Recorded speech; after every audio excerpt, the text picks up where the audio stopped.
How can a man who was being hounded by police on a pickup become a president? So I think he also benefits from the fact that it takes away your presidential pedigree if you are just carried like a common thief to a police station on a police pickup.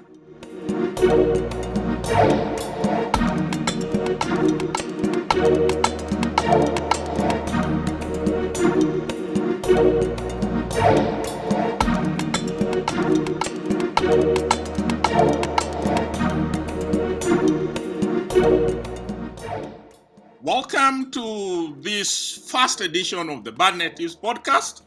With me in Nairobi is Charles Onyango Obo, and Bob, you introduce yourself and account for this strange man you have brought on the podcast. This is the Bad Native from Kampala. It's nice and sunny and brilliant weather, and you can't find a better time in the year than to have, perhaps, if he had been on this as a regular, he would be the worst native for us. The baddest native. Folks, welcome Andrew Mwenda, who is sitting in the Rift Valley somewhere in southwest Uganda. In Bunyaruguru. I am in Bunyaruguru, right on top of the escarpment, looking down into the Rift Valley. And Robert, Charles, you should come here. You don't want to go back to Kampala. Kampala is a shitty place. This is the place to be. Andrew, I was busy, in I think it was November. So I was at this coffee thing. And so they take us on a walk around of cafes. And you can't believe there's this little shop on a back street of Manchester. And they had Arabica coffee from Bunyaruguru. I must be the one who exported it there.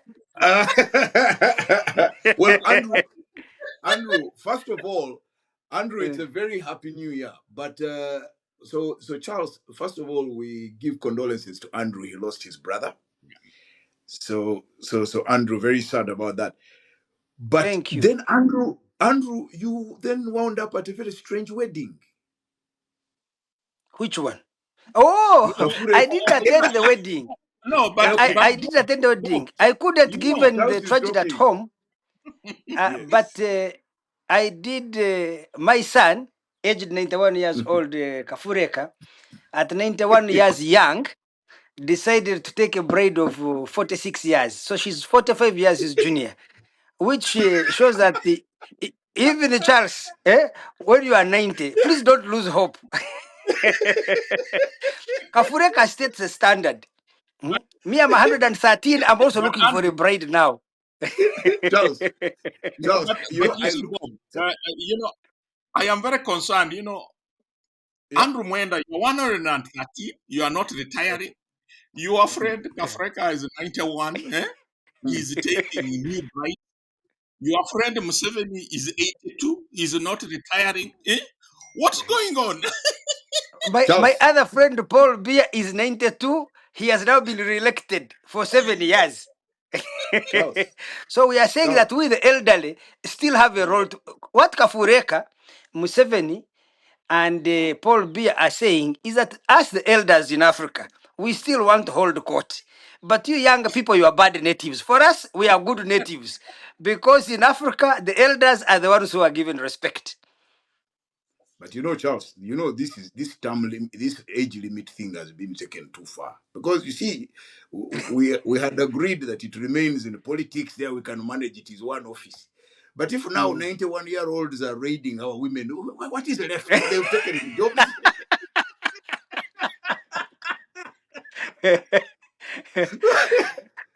The young must wait for the elders to retire.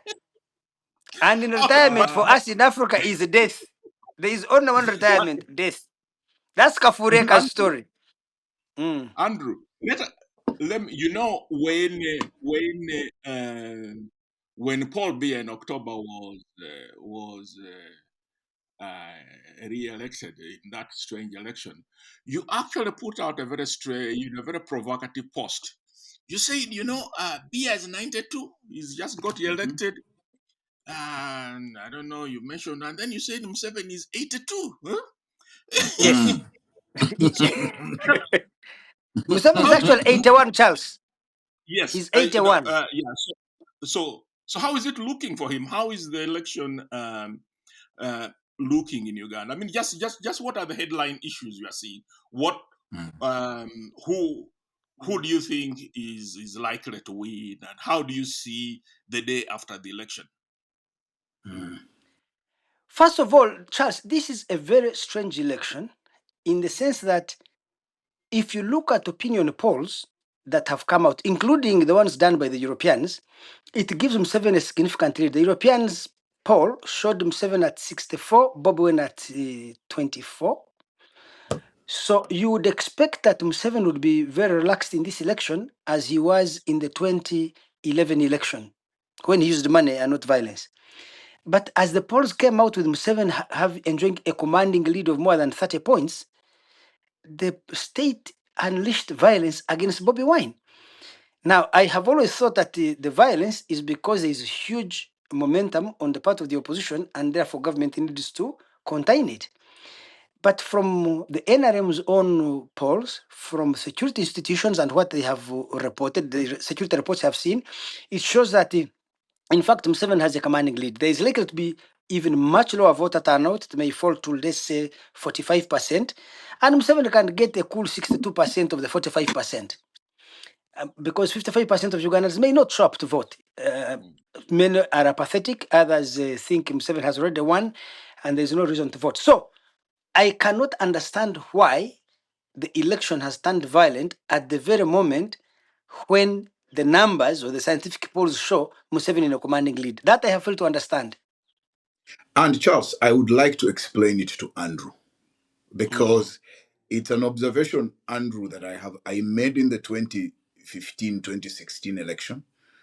2021 election, again, I observed it. Thankfully, on both occasions, I was not actively involved in the mobilization or political work. So I'll give you what the explanation is. The violence is not about protecting or ensuring a Museveni victory. No, the violence is an action by a group of people who know very well that there is going to be a victory.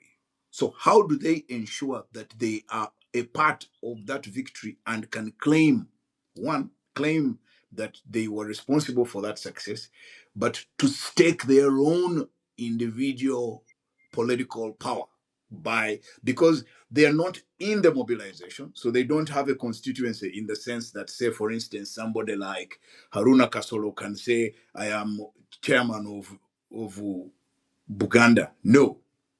So they bring the violent streak to remind the rest of you power brokers within NRM that we are also here. And this becomes even more important because you are now entering the transition phase. Who will be at the table when the decisions are being made? So that's the lens, guys, with which I see the acts of violence. It's not about the electoral outcome. It is about positioning for power in the post-election arrangement. But In but other, I'm inclined to buy that argument. Mhm. but the problem is that violence has now, as a result of this, violence has become a feature. I mean, the literature will show that violence has become a feature of the Ugandan election, not a bug. In fact, if you look at it, it's apart from 2016 briefly. No, 2011. Uganda has only had one election which wasn't marked by violence, Mhm. 1962. So Mhm. these kind of things have a way of entrenching themselves in political tradition. But to the concern about this is, Bob, whereas it gets results, these Mhm. things have always created for President Museveni a legitimacy problem. Because, like Andrew says, from a narrative point of view, it is problematic because then the narrative becomes, if you hadn't used the violence, you wouldn't have won. So you wonder, why isn't he and some of the people close to him? Because from what you're saying, there is no unanimity on this. Why isn't a certain faction able to say that, look, this in the end is counterproductive? Uh, I guess that's a question to me. And from what I understand, is that at the beginning of the campaign, there was an unwritten consensus that the guys with a violent approach to these contestations should take a back seat. And that, in fact, this should be seen the way you are describing it as having been won through a political contest rather than a violent one. And so don't believe that the president is invested in the violent actions of those who are undertaking them. I think his failure is in his unwillingness to actively prevent them from doing it, because then what is the counter measure that they would take if they were controlled?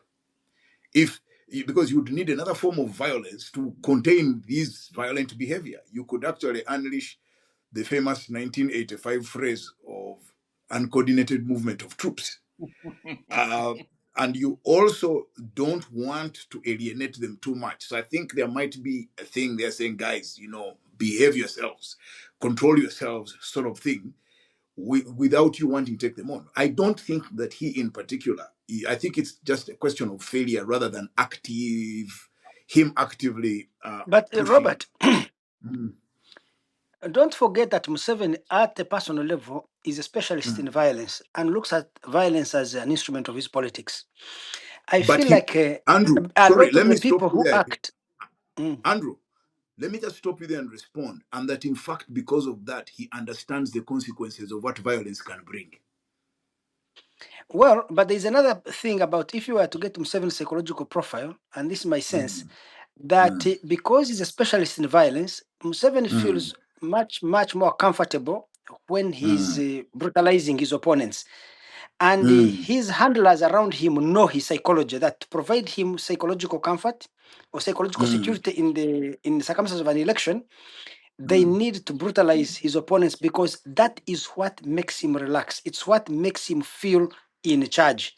This mm, Kadala politics of politicking and arguing and persuasion is not his mm, forte. It is not his area of specialty.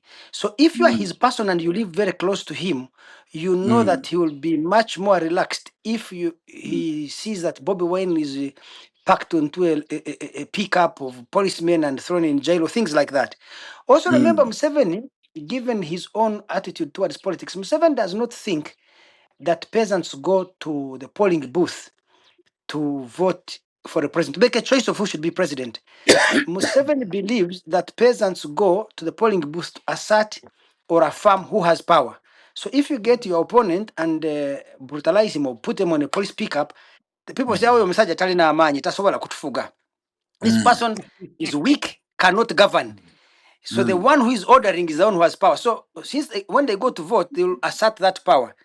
How can a man who Uh, was being hounded by police on a pickup become a president? So I think he also benefits from the fact that it takes away your presidential pedigree if you are just carried like a common thief to a police station on a police pickup. Andrew, In which case, that I think if Museveni felt it was costly to him, Robert, he would rein them in, I can tell you. no, He would but rein them Andrew, in. Andrew, the argument you're making made sense in 2001 and it made sense in 2006. But 2006 is the last time it made sense, because in 2006 it went very far and it nearly cost them the election. That's when Besigye was locked up, arrested, beaten, locked up. That nearly cost the NRM the election. Hence, the You are talking approach about of 20. 2020 November as well. Remember, Bobby No, Wine let was me also come. arrested around the Andrew, same time. no, Mm. no, I'm developing the argument. That's why in 2011 you have the introduction of a slightly different approach with musicians and sort of festival element and so on, and that showed that actually. So the group that I was telling you about. So then you've got the repeat of Toji Kwatako in 2017, and then you've got the election, the November 2020 incident, and so those then create the second role. But Andrew, let's also contextualize this within the region. That a lot of players in the political establishment are very keenly aware of the violent reaction by the public in the neighboring countries, especially Tanzania, that could not have been either foreseen or scripted. so that any actions that you take of a violent nature could lead to that kind of backlash, and you may not be in a position to control situations, especially when you're at that age.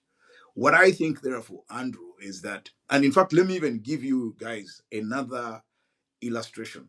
One of the most telling things was Kololo during the NRM caucus primaries, when Andrew, something that I never thought I would witness, when anti-riot policemen were unleashed on a section of NRM delegates in an NRM delegates conference, and guys were thoroughly beaten. Now, why was it necessary to employ violence in an intra-party contest? It can't just be that there you are trying to show that you are presidential or that they were appealing. I think in that case, for me, what it showed is that clearly the faction within NRM that believes in a forceful assertion of their interests and don't want the inconvenience of having to mobilize and do ideological persuasion, they announce their presence by a thorough beating. Happened in Kawempe during the by-election, happened in Kololo, and you can see that now it hasn't happened for 3 months and they're feeling left out, and that they might not have a bargaining power should the time come. Robert, I'm going to show the contradiction in your argument. Why I would agree Okay. with Charles's argument. You see, Mm. why do they think they can make a stake in the post-election configuration of power if what they are doing is seen by their boss as antithetical to his interest? Museveni would need to give them positions of power because he believes what they did was helpful to him and his candidature.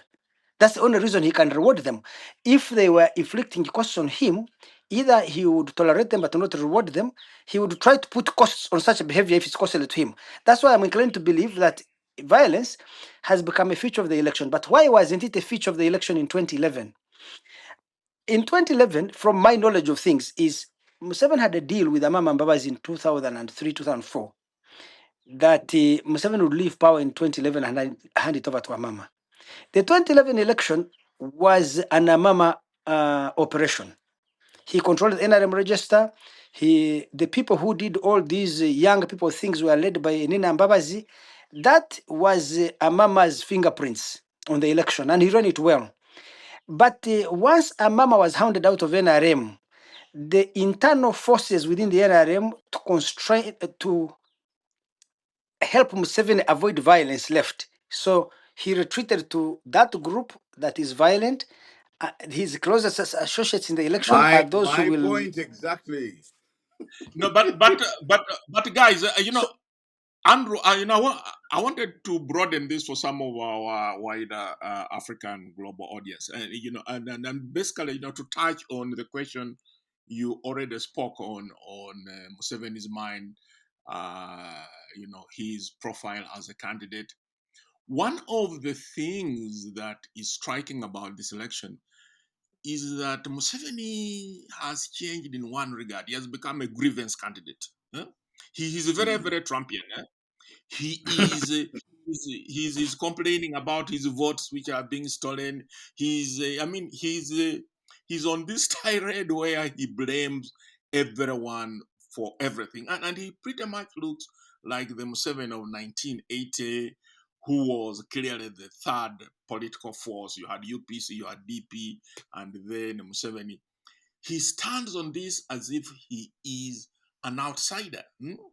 As if he is powerless. I mean, you said it's important for him to come across as strong and powerful, but he even he's complaining about Bobi Wine's crowds. I mean, he's gone to that level.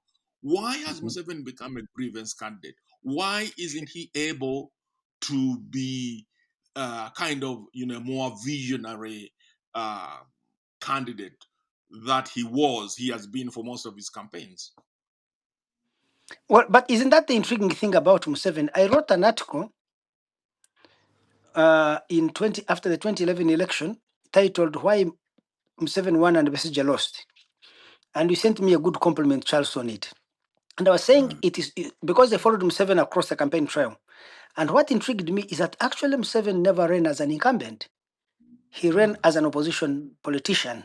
So throughout the 2011 election, we would go to different towns, and he would say, "We send money here," because he would first meet LC officials, NRM mobilizers, and they would tell him the grievances of the community. So when he would go on the rally to address the community, he would say, we send money to the local governments for schools, for hospitals, for this, it gets stolen, for roads.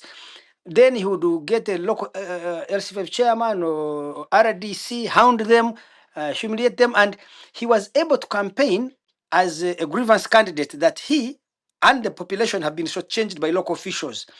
I had never in my life seen an incumbent run as an opposition candidate, opposition to his own government. So I saw it with Museveni, in which case it's not new that he's running. Museveni, it's not new that he's running as an opposition candidate. Him in opposition to the state. He first externalizes the state as the other. He becomes one with the people. And therefore, he is also a victim of the rapacity of the state, like the people are. And that's how he's able to mobilize the vote, because Museveni faces severe challenges as a candidate. If he says protecting the gains, but so many roads have fallen apart, so many things are not working. For young people who were not there when we had the scarcities of basic essential commodities, or when we had bad roads, these kids who are now turning 18, 20, 25, Museveni, what gains are you protecting with a city that is collapsing, with roads that are falling apart, with schools that are, and hospitals that are not working? So he understands that he cannot run on a positive legitimacy, so he needs to run as a grievance candidate. I think that's the only way he can position himself in the election as a viable candidate. Charles, there's a Bob, yeah. Bob, I want you to follow from that Yes. about how then that translates into how we go forward. He Okay. is, one of the things is, and Andrew has hinted on it already. How does he transition? Okay, assume he is elected, and he likely will. If he's not elected, he will ensure he is. Assume. So, We'll work with that yeah. outcome. So what does Museveni do in? I think the president was sworn in May. I think. What Yes. what does he do, May? What does the road ahead do? Because he has really two issues. He must confront the question of transition in ways in which he hasn't, and then he has also to confront a few personal things. He is not this. I remember in 1996 and 2000, Museveni would do like 7 rallies a day. These days he takes breaks and all that. So obviously he's not, the same Museveni that. So what do we see? What happens after May, Bob? My expectation is that he will do nothing. Actually, he'll just let the thing be as it is and drive itself for a while. Um, Many of us will probably assume or explain it away as his usual approach, which is now been described in political science circles as strategic patience. The only difference is that this time is not on his side, which Charles in part explains what you said about why he's campaigning as a grievance candidate. There is a new twist to that approach, Andrew. For the first time, he's actually really an outsider. Why? Because he doesn't represent the future. And so he's at the end of his political journey. He cannot be part of a historical process that is looking to the future, that looks to make a difference in the future. And so, for many of us, at least for me, the slogan of protecting the gains makes sense, because you're not going to make any new promises. And so, for that reason, you begin to. So it may not even just be a tactic anymore that he uses to mobilize. It's a real feeling that I'm now an outsider. Why are these people doing these things to me, and so on? And also, it's typical of people in their 80s. to, I think the Baganda call it entondo. Directly translated as drops. So the chic young guys call it doing drops. So I feel really that any grievance he has now, he is seen as somebody who is really just I don't want to use the word, but time has caught up with him, unfortunately, and he can't even do the things. Even when you talk about growing a GDP of $500 billion, he can't do it in his time. So Charles, in a sense, he can't be the visionary of 1981, of 1986, of 1996, and so on. He can't be, because he cannot visualize the future that a lot of the voters want to be taken into. So he can only complain about the current things and the past things. And therefore, that's why I don't expect any actions on his part that are future looking, which therefore then takes me back to the point that Andrew, we were making earlier on, that everybody has seen that if you position like this, if you muscle your way, if you create a certain constituents, you will be there. And if he does nothing to anybody and all he does is be president and just be protected as president and not make any new big initiatives, you can stay there. And if you're stealing, you steal. If you're beating, you beat. If you're working, you work. As long as the country doesn't disintegrate, that's perfectly fine. So, but actually, Charles, The I sad want. thing, but the sad thing Andrew, is yeah, that sorry, I but agree. Andrew, when you I comment on want that, to add something on what Kapshenga was saying. yeah, I want to add something. What you see, I feel sad that I have to agree with Robert what he has said 100%. There is a time, Charles, you wrote an article and referred to Museveni's cabinet. He had gotten out of an election and appointed the cabinet. You said Museveni's new old cabinet. So the stagnation started then. But have you guys noticed that this is the first time when Museveni was sworn in as president and appointed the cabinet without a reshuffle until the end of his term? Have you noticed that I, Museveni did not carry I out a think reshuffle? I think he forgot it. He appointed the cabinet. yeah. But Charles, you didn't know. And, From You're May right. 22, he did not reshuffle cabinet this time. So everything is the same. And when he says protecting the gains, it shows a lack of imagination, but it also reflects the truth about what he expects. I don't think Museveni has any more vision of the future of Uganda, and therefore clinging and defending and protecting the past, which he has achieved, is what matters to him. So you're asking, what is likely to happen? Remember, Charles, Museveni has aged, and in aging, he's exhausted both physically and intellectually. You can see it fatigue on him, and even when you talk to him, he has gotten tired. As he has gotten tired, and this is why I agree with Robert Kapshenga, new forces have emerged and have consolidated. Some of them criminal syndicates, actually, robbers, looters. You can see what is happening at Uganda Airlines, what is happening even in the private sector. Uh, so both State House has been commercialized. People go there, bribe, get blue letters, instructions from him, and they exploit those instructions to go and do many wrong things. So he has reached that point when he's too tired to be fighting multiple battles at multiple fronts. At exactly. the age of 81. But also remember, when you're in office for 40 years, your biological depreciation is 2 years per year. So you can add another 20 years. So it's 102 in real terms. He's And still at younger than that you. yes, just 11, he's 11 years younger. so so So what I feel is that he does not have the energy and the zest and the vigor, and he has said this himself in an interview before, to begin running after so many criminal syndicates that have emerged in the state and outside of the state that are exploiting their proximity to power. He can no longer do that. So what we are likely to see is Museveni is going to preside over a system that is that continues to deteriorate, but his presence may slow down the speed of deterioration and keep some modicum of stability. But in terms of the capacity of the state to get to do much, I do not see that coming. I don't see it But coming in the next 5 years. but Because but two things Andrew, have happened, Charles. yeah, Two things have happened. that is true. One, But the Museveni has always had the issues which he dies on. One of them is security. But the other one is the economy, and this is a subject in which you write a lot and have a lot of data. Let us assume that at least he will maintain the gains. That this idea of his of a $500 billion economy is probably at least the one thing he can, he can deliver. We are looking at oil down the road, and you sense a sense of optimism that that will kind of bring the resources for him to achieve this.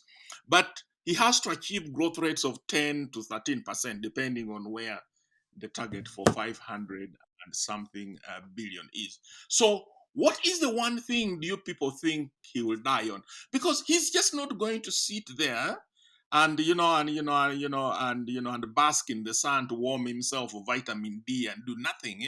Museveni is he cares about he's a man of history, and he's So a man Charles, who cares about legacy. So how does he make his legacy? so let's deal with two things. One, Museveni has proven he has done two things that I think have undermined his ability to do what you would expect him in earlier years to do. One, he has been reluctant to punish failure. So once he appoints somebody, he's unwilling to take action if you don't achieve the formal objectives of your job. So there is less incentive on the part of his subordinates to achieve anything because there are no consequences for non-performance. The second gross thing Museveni is now suffering is the commercialization of the state. Practically everybody is in it for how do I, as an individual, profit from the system. The number of people who are there to pursue a collective vision, and that goal you're talking of an economy of 600 billion, they are too few and marginalized to have impact. Three, it comes to oil. Charles, you should know that countries get a big economic growth boost in the phase of the investment phase of oil.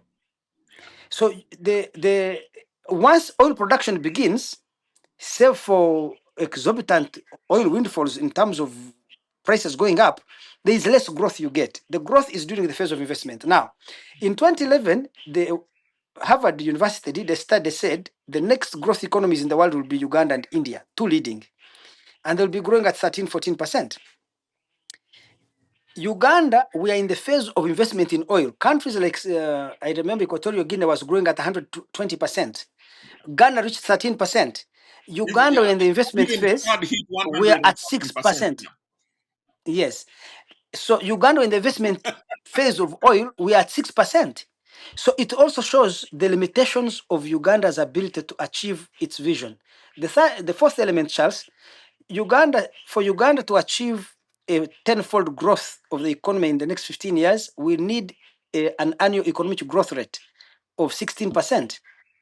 But if you are only at 6% during your oil investment phase, once that phase ends, what are you likely to get? Now, the final point, which is my fifth point, is the ability of the state to deliver on major projects that can drive growth, whether it's investment in railways, in roads, in dams, has been so constrained by two things: bureaucratic inertia, in the sense that, and then political buccaneering, people competing over these contracts.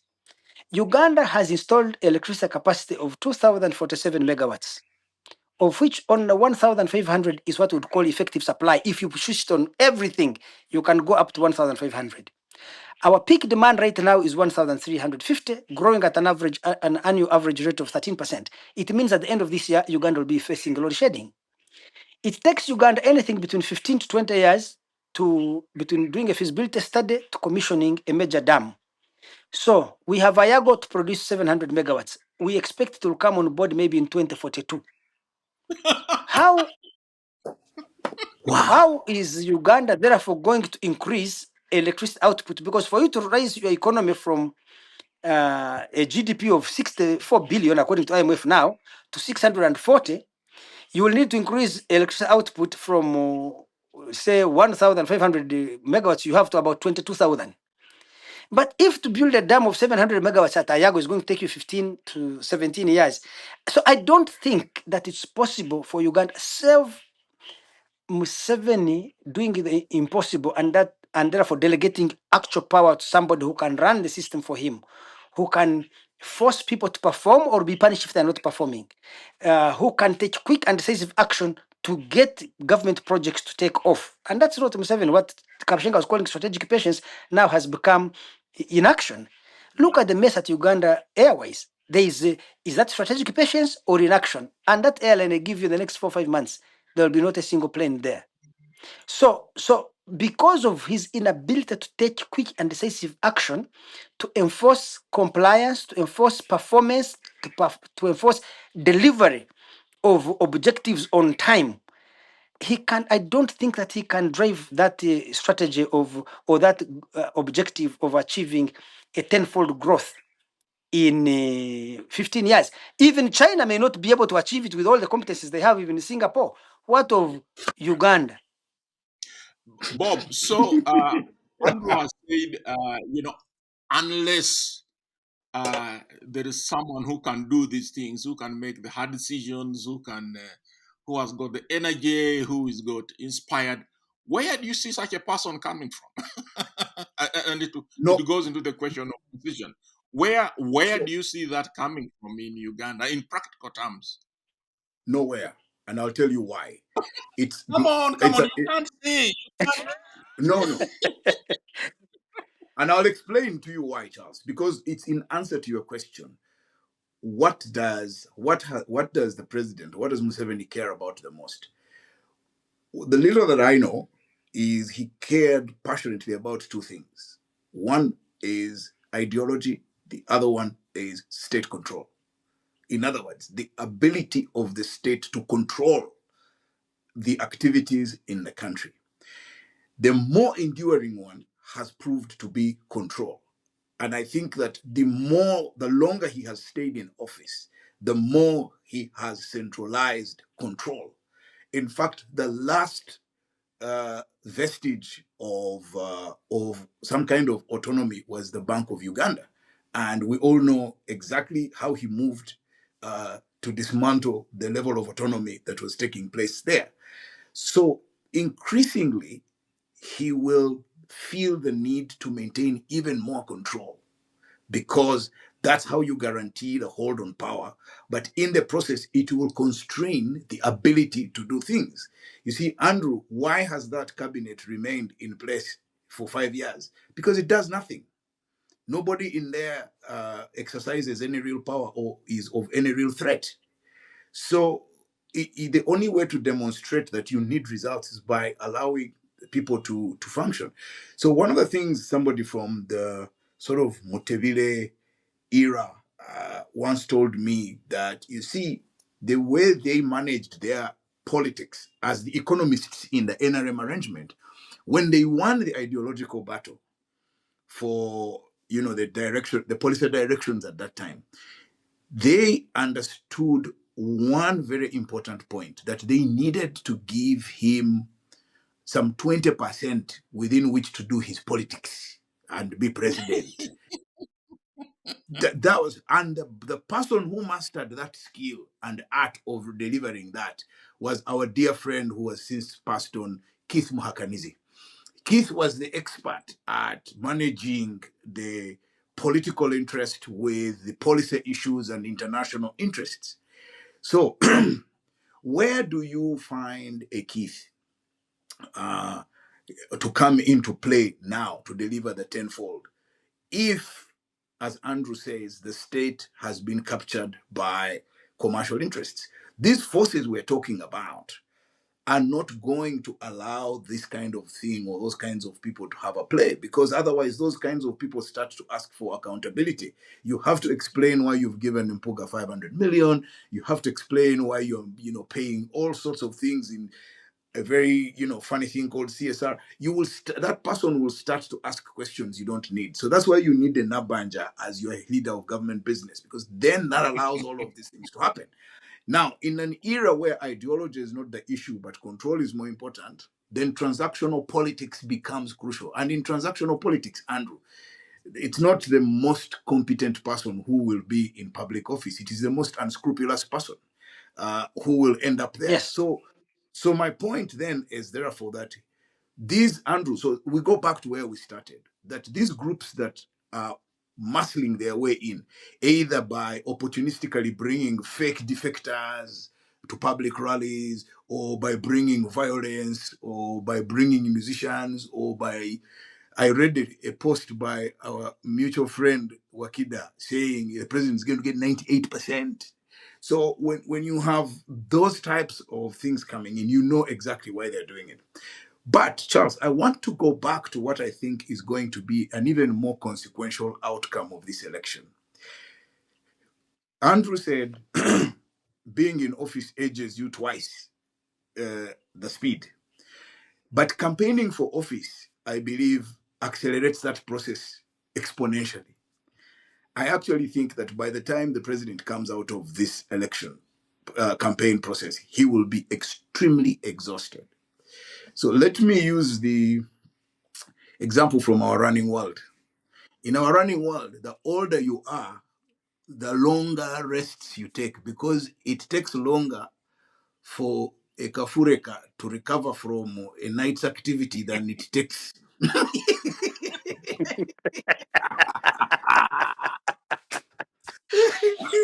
Don't keep refreshing my biology, son. He's a tough cookie. biology means that the recovery from this campaign, even if they've been making sure that he doesn't do many engagements, the recovery from this campaign is going to be tough and long, and it will have an impact on his mental abilities to deliver decision making, to deliver strategic vision, and to deliver effective leadership. You're going to see it, whether we like it or not. That toll is going to happen. Can I tell you Now, something, Robert? If I were Museveni, I would get onto my plane and fly to Geneva and spend a week with a man called Paul Biya. Paul Biya is president of Cameroon at 92. You know, he doesn't live in Cameroon. That no, he man, visits I it think, is the occasionally. greatest leader. Yes, he visits when he has some time on his business schedule. Yeah. Sometimes when he's flying from Geneva to New York, to the UN General Assembly in New York, he stops over the airport in Yaoundé to talk to cabinet, just for The a same couple of way, hours. Andrew, the same way So, Ugandans go to the so village at Christmas time. Yeah. exactly. So if I was Museveni, I'd go and see Paul Biya and see how is he able to run a country without having to take a toll on his Mm, time and on his energy. mm. So that's my advice to the president. But maybe Andrew, they're two different people. yeah. No, but let me But explain Bia's. no, guys, let me come in here. Let me come in here. There are two things you have to handle Museveni, and I don't know you guys. You can explain it. Museveni, in many ways, has managed to all for 3 decades to keep one of the consistently lowest inflation rates in Africa. In fact, sometime I think in 2024 it was the second lowest. And uh, Yeah. and and uh, and if you dig into the data, because the data is aggregate, but if you look at some of that data, food inflation for most years is basically negative. So Yeah. so that is one. But then the other second thing, if you look at most of those 30 years, the Uganda shilling exchange against the dollar has remained in a very narrow band. It is one Mm, of mm, the most predictable on the continent. mm, So on those two, mm, he has got it. So what is, and there are all these thefts, there are all this mess in Treasury, in Bank of Uganda, and all this. But those two have held, and my own sense is that there is a very, there's a significant constituency in Uganda, which for as long as he keeps those two, uh, at the level at which he has placed them, that they will feel that, look, let him mess, let him steal, let him do his thing, that let him remain there. But guys, how does he do it? Why is it that during election the Uganda shillings is generally one of the most stable on the continent? In fact, it is usually most stable during election. You would expect that there would be this sense of this is risky, this is going to be messy, and you'd have this volatility, but it is not. Why are those two things constant? Or but perhaps we should answer it broadly, not from the narrow prism of the economy. What have been Museveni's signature achievements? So let me begin with the first one and most important, which is he has stabilized the political dispensation in Uganda. That a country that was characterized by so many coups, that between 1962 and 1986, when he came to power, between independence and when he came to power, we had 9 presidents in 22 years, which is an average space of about 2.6 years per president, if you average them out. So Museveni has given us 40 years of one stable government or one stable administration. And he did that because he was able to tame the army and ensure that the state enjoys the monopoly over the exercise of violence. That is one. And he will keep that stability. Anyone who enters that space, they will be defeated. The second is Museveni was able to put the economy on the rails of long-term growth because of the specific policy measures he took of, say, we are going to ensure macroeconomic stability.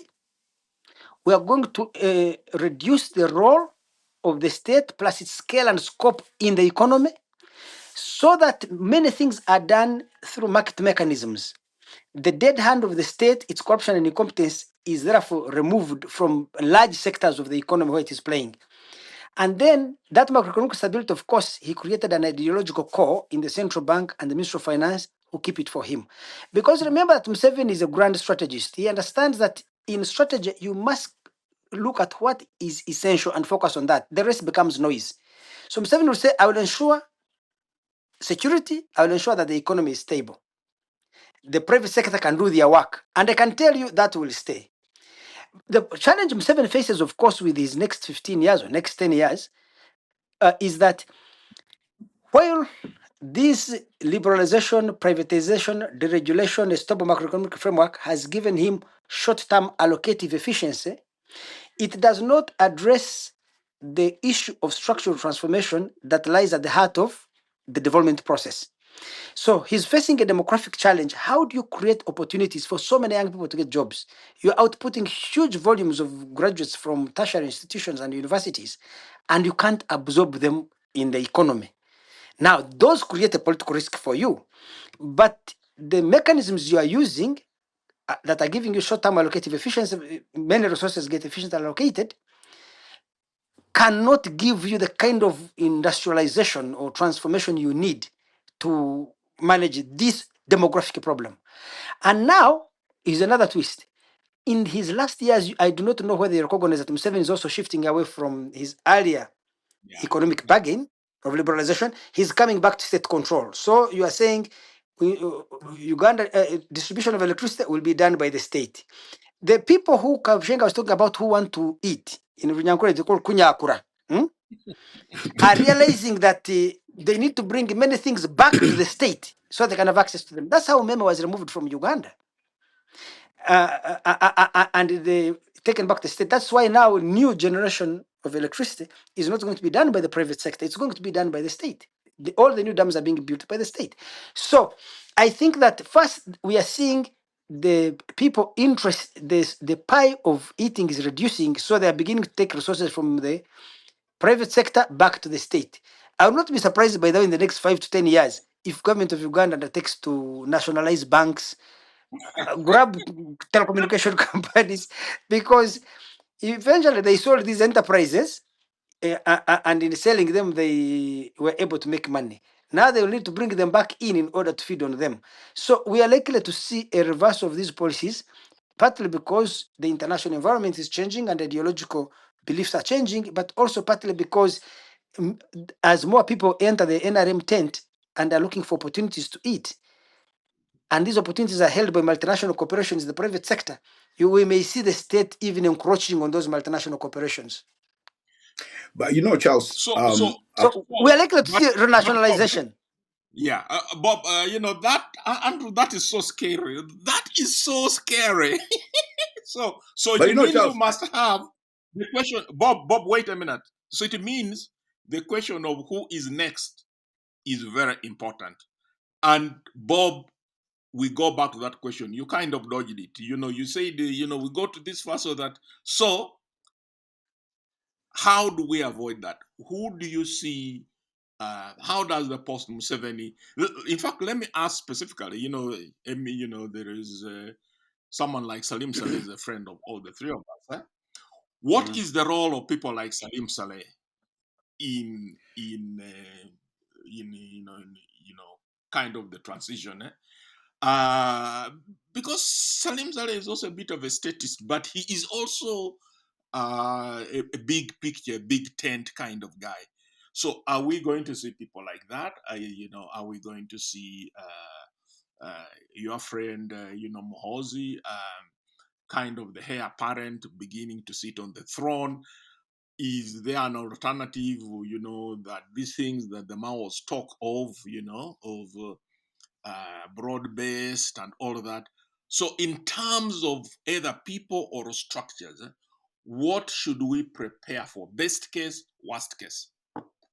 Bob. Well, I will tell you without batting an eyelid or without fear of contradiction that the single most consequential individual in Uganda in the next 5 years is going to be General Salim Saleh. And not in the narrow sense in which a lot of people see him, in the sense of giving out favors and making it possible for patronage. No, because he is the last ally of the president with real power, whether he sits in office or not. So, in terms of how things can happen, he is going to be a very consequential player, including what happens to him will also historically move this country in a particular direction. And so, I want to say this, Charles, that one of the things, you see, we make one mistake, those of us who are in the pandit business and criticizing Museveni. Museveni is an extremely intelligent man, but people try to portray him as, somebody who doesn't have many positive attributes, and they believe their own hype. You've got to understand that he's a very, very intelligent man who, and in my view, I think one of his finest hours, unlike you and Andrew, you believe that his finest hour was economic reforms and what. No, me, I think his finest hour was his ability to build a political coalition that has lasted a long time. The skills with which he builds a political coalition. And he understood one of the most important factors, that for you to strike a political bargain, the only thing you bring to the Ugandan table is effective means of violence. So you will call the shots, literally. When you arrive at the table and you control the means of violence and you are the superior person, all the other political actors will fall in line. That reality still exists today. And there are only two people, Charles. And Andrew, you can argue with me until the chickens come home. There are only two people in this country with the ability and the power and the means to manage the biggest means of violence. And that's the commander-in-chief and General Saleh, his advisor on the defense.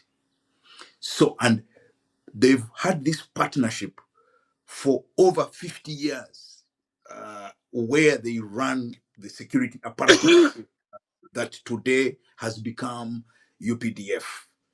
Those two, I think, even without talking, they can know what the other one is saying. So they're the only two left. The other people who came close to working with them are all on the outside.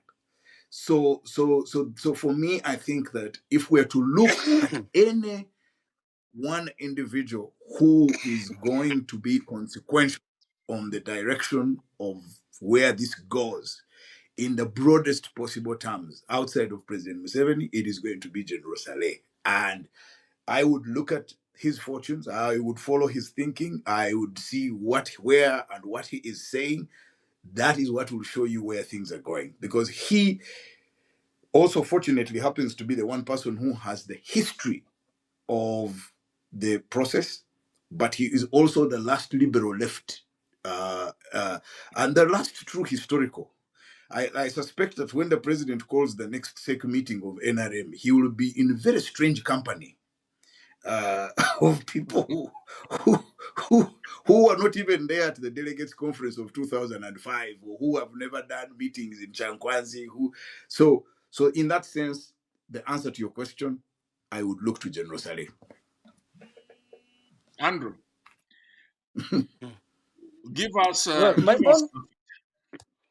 First of all, I should tell you that Saleh has spent a lot of time out of Kampala, and he has immersed himself in reading about policy. He has become a policy wonk. When you talk to him, his reflections on Uganda's political economy are some of the most insightful. You have all debated with him, so he's very good too. He has acquired a lot of influence over economic policy making because most of the economic institutions, if not all of them, are really under his guidance. All these state agencies, you'll find them in Kapeka or in Gulu, consulting with him. And I don't think there's anything of consequence that is done without his involvement.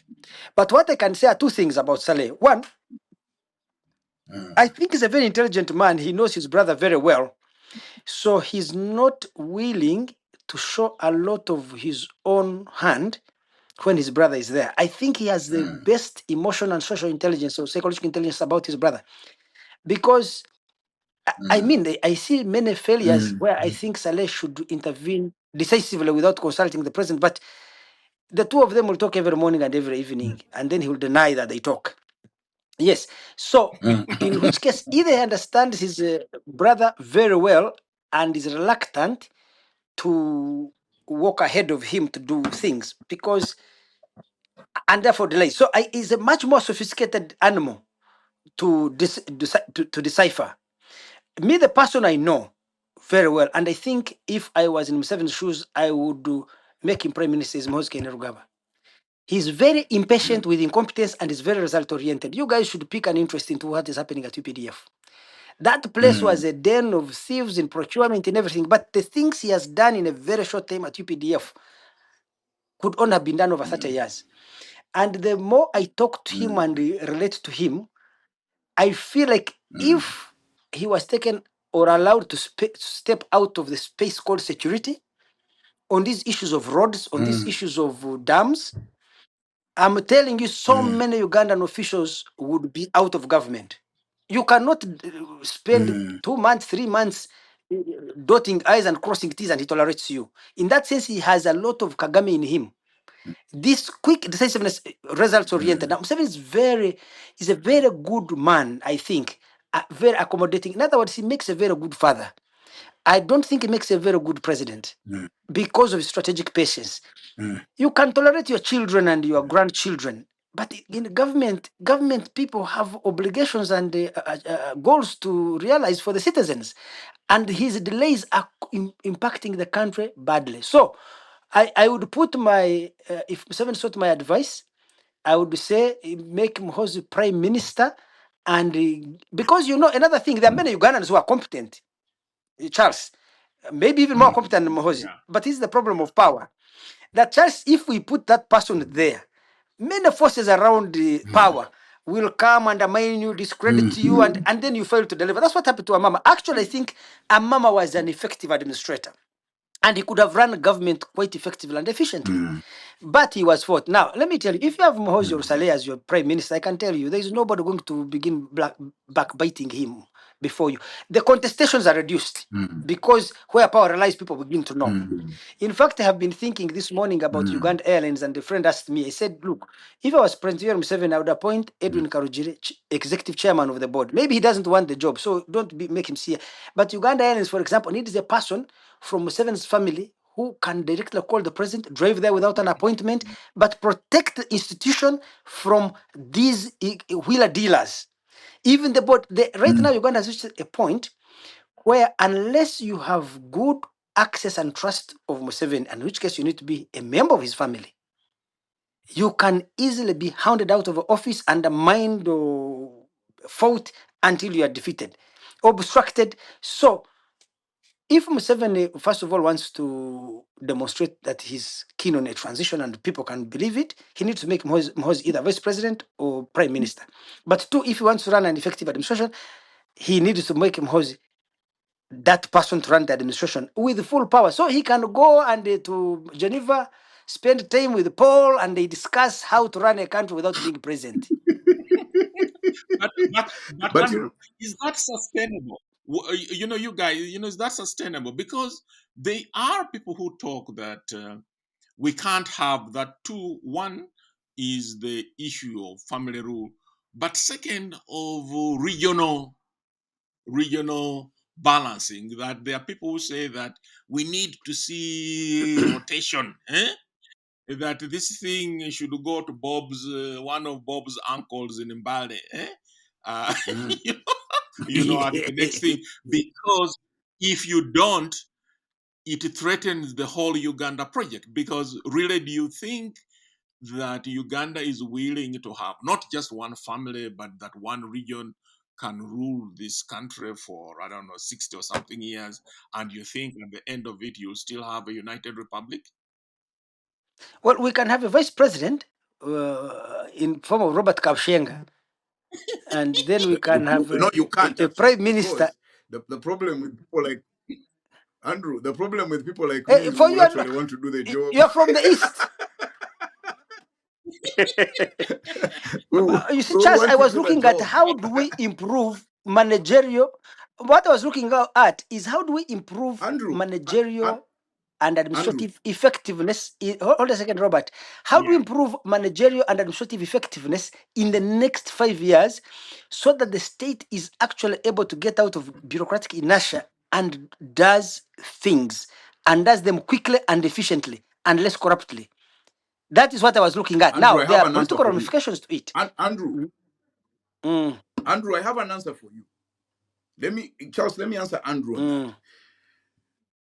Andrew, the answer to that question is not in the selection of individuals. It is in the process at which you arrive at the right direction. If people tell you and want to debate the fate of Uganda Airlines and you overrule them and refuse to debate it, you will end up with what you have today. If stakeholders tell you that the decision and money you are pouring into an individual about the coffee sector is misguided and you dismiss them, the problem is not that you don't have an effective individual who is trusted by you. The problem is that the process by which you arrived at the direction you want to go and the people to be involved has been completely destroyed. So I would go back. There used to be, for instance, how did we arrive at the policy change of 1990? We arrived at the policy change of 1990 because of a confident debate that involved people who could sit with him and disagree with him without being disagreeable or insolent. And eventually, he bought their line. Now, today, Andrew, you will agree with me. You're probably the only one or one of the very few intellectuals that have access to him and can debate with them at the length at which you debate with them. Anyone else who has a disagreement intellectually on an issue of either policy or ideology is immediately branded as disloyal, anti-government, and then you're kicked out. In that process, there will be a fallout within the family. Even if you appointed a family member tomorrow, a family fight will go down to that. So you need to go back to institutional ability to generate policy discussions. That is the only way out. Otherwise, even if you got a well-meaning individual from his family, and I am sure you know that there are members of his family who are absolutely doing a good job and are very competent people, then there are also rogues in his family. We know them and we know what they're doing. So the answer is not proximity. It's not biological proximity to him or trust. It is in objectivizing the process by which he exercises his rule. He doesn't have to like a Karamojong to get the Karamojong to deal with delivery of water to Karamoja. He just has to tell the Karamojong guy, please deliver this water. If you don't, X, Y, and Z will happen here. The resources, work with these people. And if there is a disagreement or any criticism, sit in a meeting, call the guy. Those are the things he used to do. He would call you if you were accused of wrongdoing. He Actually, would call you Robert, and say, "Mhm, I would say, mm, Robert, your argument is theoretically mm, convincing, but I think and mm." practically it may not work. I do not see him at this Yeah. point being the one to create that Okay. institutional process. I don't. The best option he can do is a personal thing, not an institutional thing. Mm, So, in practical terms, he okay. would need to get a person he can trust who can exercise power without anyone threatening him. And then two, the institutional process, oh, poor old Yoweri, that is past him now. Okay, but Okay. okay. So let us speak to people. The the last couple of years, there is a lot of debate about the role of people like parliamentary speaker Nita Among. You know, they where in the tent do people like that sit? They have been saying, depending on who you talk to, they have their own independent ambition. They are, you know, they are very Musevenisk in their ruthlessness and skill. And then there is our friend, our good friend Mao Nobat, who you know, he keeps you know, flying the, you know, the constitutional flag, and he's got all these ideas of broad-based. Where do those two fall in the bigger scheme of things? Well, you see, Charles, first, let me talk about Anita Mong. As a politician, that lady is really admirable because if you're in Museveni's shoes, she's the one person who has transformed parliament, which was always full of raucousness, rancor, and contestations. She has tamed it from seven, both the opposition and the NRM. So her role is as Museveni's points person in neutralizing parliament and making it an arm of the executive or subordinating it to the executive. And she has done it because Museveni, with those days when he needed to get something through parliament, he invites MPs to State House, NRM caucus, he serves them tea, argues them for a whole day, finally pays each one of them a lot of money, he gets the vote. Now, I'm reliably informed that with only about 20 to 25% of the budget, she's able to get better results than Museveni was getting. So if you are Museveni, you need Anita Among because at your advanced age of at your young age of 81, you can no longer handle all these other things, and she's handling it for him very well. But in trying to handle that for him, she has also accumulated a lot of wealth of her own, which the state deliberately leaked to the press, and therefore there are crimes. If she threatened him, she can be arraigned before courts and charged with those crimes. So he has both. He has a hold on. She can do all the good work, and she can and then she cannot threaten him. So that makes her a very effective vehicle for his politics. You come to know but Mao, after the loss of Buganda, Museveni needed to calibrate and win two other, because Museveni has lost Buganda and Busoga, and I think his calculations is he may win a small share of Busoga back, but Buganda is not likely to come back. Now, if you look at Buganda, it has about 5.6 million registered voters in the last election, of whom about 55%, 60% are Baganda. So he has lost those.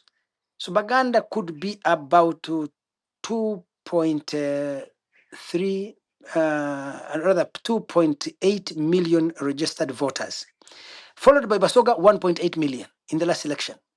If you lose that such a huge number, the only compensation you can do is among the Langi, the Acholi, and the Teso, because they are large numbers.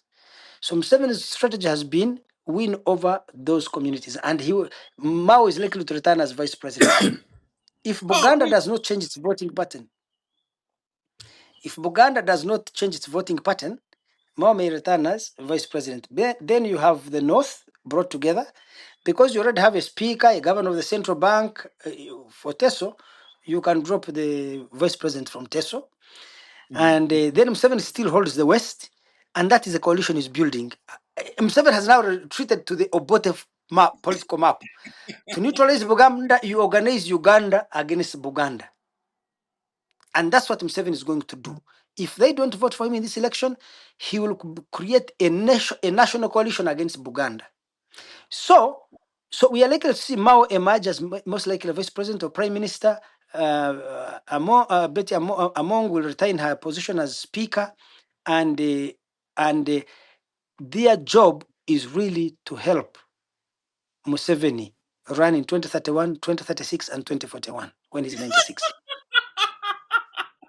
Robert, there you are. You have candidate Museveni 2031.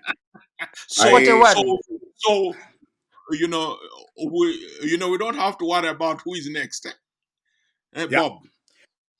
So, but here is my point. And Charles, you know, I've told you this privately. I have told you, and I'll say it publicly. I think, again, a lot of people, including a lot of NRM insiders, have underestimated Anita Among. And if there is one thing Anita Among demonstrates, is that she's a very ruthless and effective operator. And I also keep reminding you, Charles, Yeah. in our private conversations, that she has one of the most interesting partners in a husband called Moses Magogo. His reputation and his record is also well known. Now that partnership can be an And both interesting. are unopposed. Yeah, exactly. So they've needed to be unopposed to focus on the bigger thing. Now, them plus now my good friend TT Thomas Taewa is catching up. They have understood the politics of transaction. In fact, they've been very effective students of the president. The president tries to mask it and present it as some kind of intervention. For them, they've understood what money can and should do for you in the politics. So, what is the first thing that they've done with their position and their money? Is ensured that when the parliament comes back, the loyalty to them from those who come is unquestioned, because they've been financing a lot of parliamentary candidates and campaigning for them. So that already is an investment in who will be speaker and who will be deputy. Now, Andrew, I go back to answer your question, which was puzzling you. Why have the violent guys come back? They have seen the leverage that the Anitas have built using money. If they keep quiet with their means of violence, they will be ignored. So they are also creating their own thing. So Anita has made sure, and another thing, Charles, has happened quietly. Power has So Anita is shifted, a specialist in money politics. The other ones are specialists in Yeah. violent politics. and that is what counts now. That's why I said so. But the point I wanted also to make, Charles and Andrew, is that you now have basically someone at the table who tomorrow, when it comes to the bargain, she will have the resources, she will have the money. You cannot ignore her, whether you like it or not. Now, the question That's is, true. how does she now leverage parliament to cut a deal or to force outcomes out of the president, and the president starts to make concessions? Can the president still remove her the way he removed Wapa, the way he removed all the others before? I mean, after that, those are serious questions. And okay, I was also telling you, sorry, I forgot this. I wanted to make this point. I don't know if you guys have noticed, but power has shifted once again. In 2005, up to 2005, the political power sort of sat in the NRM secretariat. In 2011, it did. 2015, to some extent, it shifted from, actually, after 2011, it shifted from the secretariat to the parliamentary caucus. And that's how Amama lost that fight, because now the parliamentary caucus, rallied against him. Then again, in the election of 2020, something called the NRM chairman's office became the instrument in NRM. Then now the power has shifted to SEC. Our friend Richard Tudong, he may be running around rallies, but he's of no consequence right now. So, and who is the number two, the effective political number two in the NRM Central Executive Committee? It is AAA. Chigongo is a ceremonial leader, and as Andrew said, if Buganda is lost, Chigongo is of no use. So there you are. Who controls SEC? AAA and TT. They are the ones in charge of that. So let me leave that to your imagination as to where we're heading with those people. Do we come We back? need to begin closing this down. So Andrew, you there are two things. You have started traveling around the country, you've traveled a bit the country, you've sniffed the mood. But more importantly, I think that's something that we haven't discussed. If we had had this discussion 15 years ago, or even 10, we would have talked about Museveni in African and international terms, because he was seen as one of the African cogs in the global geopolitics. How do you rate him there? Do you think there is a sense that he's diminished? People like probably President Kagame and those have, probably I don't know who else, Abiy and maybe Ruto, that they have great attraction. Is it that he has diminished? Is it that he has withdrawn? There is this idea that he no longer takes, he doesn't fly across oceans and seas. So just speak to us about this Museveni. In global terms, he's a very, very different one from the Museveni of 15 years ago. Is he finished there also? Well, I think more than Museveni's positioning, it is the global environment has changed. Yeah. Museveni was initially the poster child of neoliberal reforms after the end of the Cold War. Now, even these reforms are no longer what makes you cool on a continent. Yeah. Two, he became the anti-terrorism czar of the region because of his role in stabilizing the region. That was because America, as a global power, focused on security in Africa. But now America is withdrawing from Africa and its interest in security. So I do not know whether you know that both the European Union and the Americans are withdrawing from funding our mission in Somalia. And Museveni says he wants to stay there and Uganda will fund it. I don't think Uganda can afford to fund it, but they have been reducing every year, they reduce the amount of money they provide for that support. So more than his own attractiveness, I think it is the global environment that has changed and people are moving into other directions. What he has not been able to do is to reinvent himself to be of value with new tools. You see, what Kagame has done is he has reinvented himself, although he is an important pillar of security.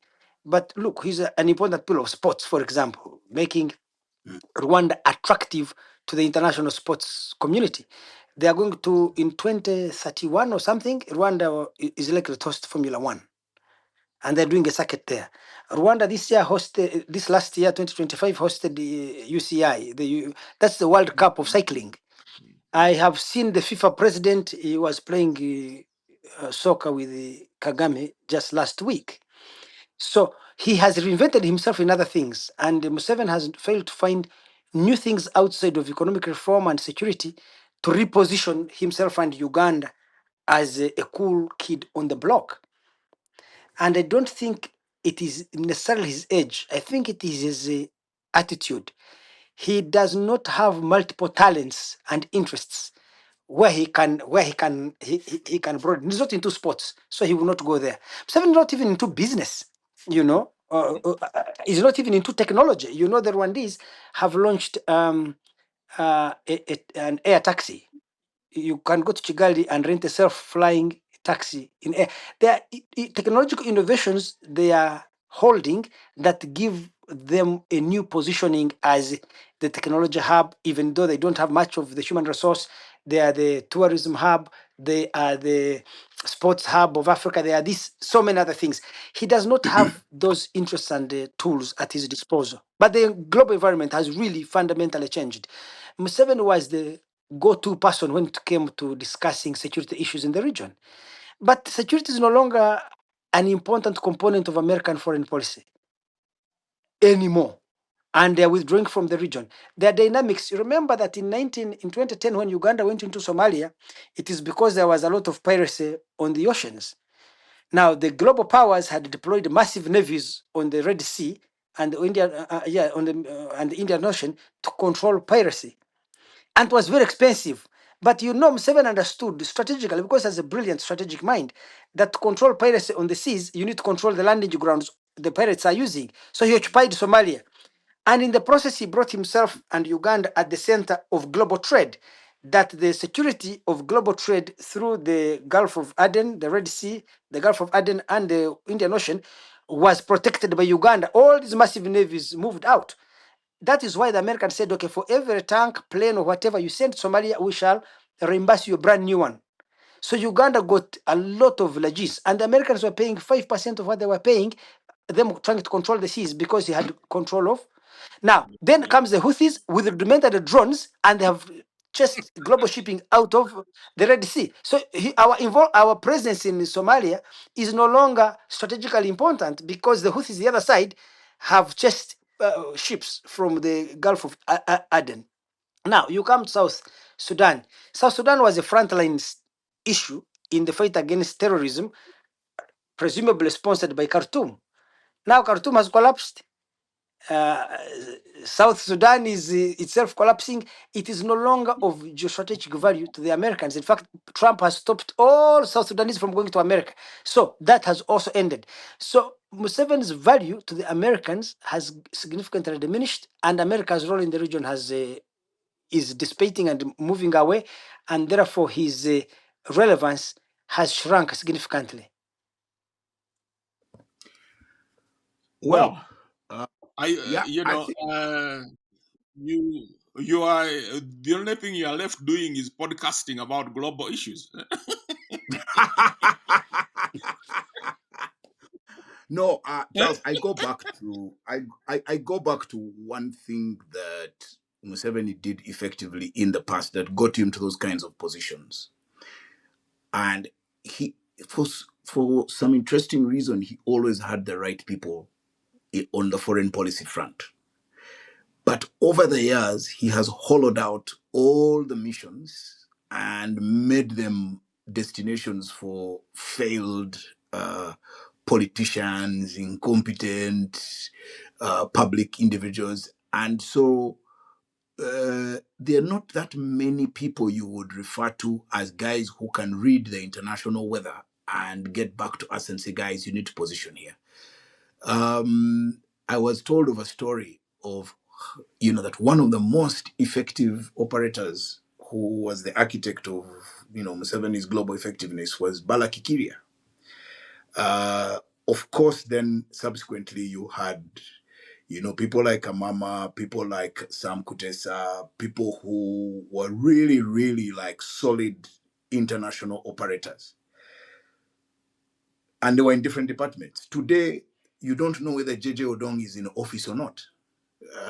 He's, spent 5 years not being foreign minister. You just have no idea what's happening. You have senior or strategic missions headed by, the Middle East was one of our most important destinations. We had Maega there. He ended up, opening a casino in the mission. Now, what are you doing in terms of, yes, no, you see, I, I, I- you see the realignment of powers. So who is our ambassador in Egypt, which is a key player in the geostrategy? Who is our ambassador in Ethiopia? Who is our ambassador in South Africa? Who is our ambassador in India? Who is our ambassador in China? We're just doling out these offices based on tribes and judgments, just sentimental issues, but not on significant foreign policy engagements. And so I think that we need to revisit if he's to play another role now. I think and Andrew is right. Things have changed. At the time he moved into Somalia, the foreign policy had shifted from the State Department to the Department of Defense. Today, you can't know who is running foreign policy, whether it's MAGA guys or who you just can't know. In the so I think that one of the things where you can see Museveni's leadership is being missed greatly is on the African continent. That you don't have a rallying figure of his stature around issues of an African nature. The only one who seems to be trying is Kagame. I keep telling Charles and our other guys on the bad natives that South Africa needs to remember it's an African country, but it operates as if it is in Latin America, Europe. So in that sense, Andrew, we're paying the price of hollowing out places where good people are sorely needed and they're not there anymore. And I want to use this chance because Charles, I know we're winding up, but to answer a question that both of you dealt with earlier on, when you said there is a return to statism. Fortunately for us, the consequences of doing that are immediate. You know, I thought it would take a long time, for instance, for us to suffer the consequences of a return to electricity distribution by the state. 6 months down the road, the thing is already showing. They're already quarreling. Uganda Airlines, Andrew is screaming off his head off. Those of us of coffee, the best thing that Musei had ever done with coffee was to stay out of it. Now he's back. Now you see the mess. So, so UNRWA, you just can't you can't fix a bridge in Katonga forever, and you just have traffic that's so the consequences of statism, if we go back to it, they will be far more immediate and far quicker than they happened in 1970 when it was first introduced by Obote. I think it will take, because then people wanted to prove that they could do the job. Now people are taking them back so they can steal.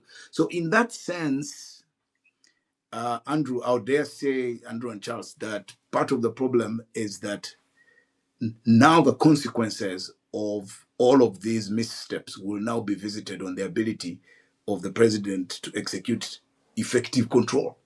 That's eventually, the chickens will come home to roost at some point, and they're beginning to come home to roost. So it can't carry on forever like that. So I'm not so worried about returning to state control, because the reason for By which the we're way, going back. a final one, because a final one, because Yes, Simon. myself, I have to go. I should tell you, Yeah. Charles, Even two us, things. So government of Uganda built two dams. One to produce 183 megawatts at Isimba. It's collapsing. If an intervention is not done in the next 1-2 years, the whole of central Uganda and northern Uganda are going to flood. You may not know that. There were studies done. Really? When you build a dam, you have to build a spillway so that when you are not producing all the electricity, water can be spilled over. The design of the spillway was wrong at Isimba, but not only that, the actual construction, because it was poorly supervised, was poorly done. So the pressure of the water started shaking the foundations, and the foundations were breaking. So the initial part was government imported, or the Chinese who built it, and the government imported water pumps to pump the water out. But it turns out that technology can't work.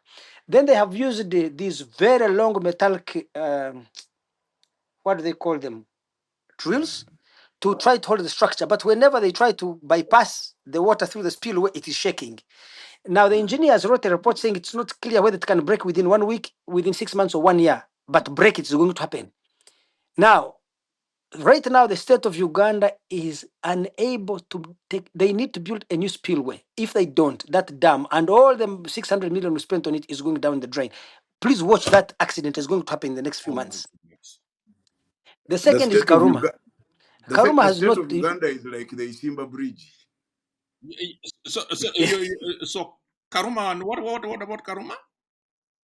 Karuma itself, there are mistakes of electrical wiring that were done that, if they're not corrected, and they have failed up to now to correct them, because everybody waits for the president to make a decision. But if they are not done, it is going to explode one day, and it will also be down the drain. Now, it has taken 3 years, and those small mistakes, which are of a wiring nature, that if they are not addressed, they put the dam at the risk of an explosion. And 3 years, these mistakes, which can cost $40 million fixed, have not been fixed. So both dams have never been commissioned legally up to now. So now you are saying that the same state continues to build dams. The only two dams it has built are going to fall on top of our heads. So the state of Uganda is reflected in the state of our dams. It's a Okay, good way to Andrew, end, Charles. I have to go. it has been so wonderful having you. We should do this maybe Thank you. before or after the election. Please have a safe journey. Our Immediately after the regards election. to and Tukafureka. yes, and remember, good people, just please subscribe to this program and hit the the button so that you get to know when we have a new one. Follow us on our social media.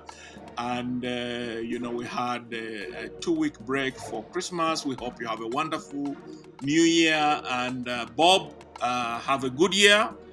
And You too, Charles. Andrew. Andrew as And well. Charles and Bob, I beg you, please, Yes. send open congratulations to Kafureka.